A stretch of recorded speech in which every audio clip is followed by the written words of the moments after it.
Today's morning devotional. Christ's first advent prefigured.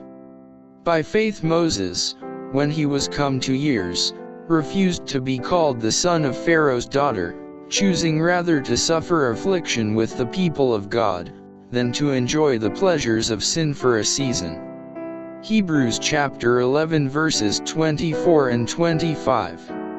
While he was sitting under the very shadow of the throne, the Spirit of the Lord stirred his heart to lift the crushing weight that was pressing his brethren into the lowest degradation and slavery. His heart ached with sorrow, as if he himself were in slavery, laboring in the brick kiln, and sharing their degradation.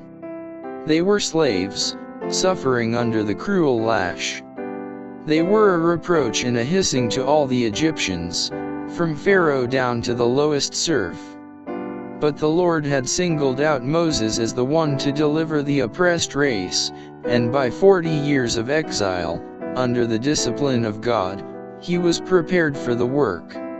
Understanding the evil disposition of his own countrymen, knowing how many would be perverse and unreasonable, understanding that they might betray him, he was yet considering ways and means to accomplish their deliverance, though supposing that he himself had forfeited all right to be the instrument.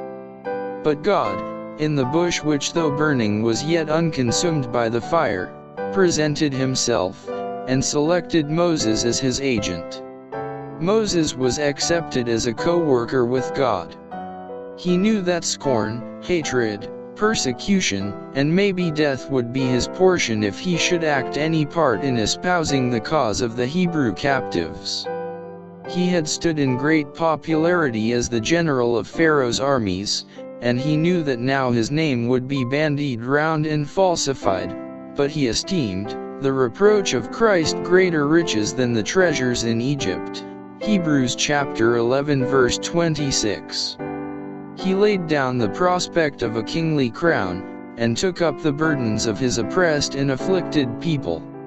Moses was chosen of God to break the yoke of bondage upon the children of Israel, and, in his work he prefigured Christ's first advent to break Satan's power over the human family and deliver those who were made captives by his power.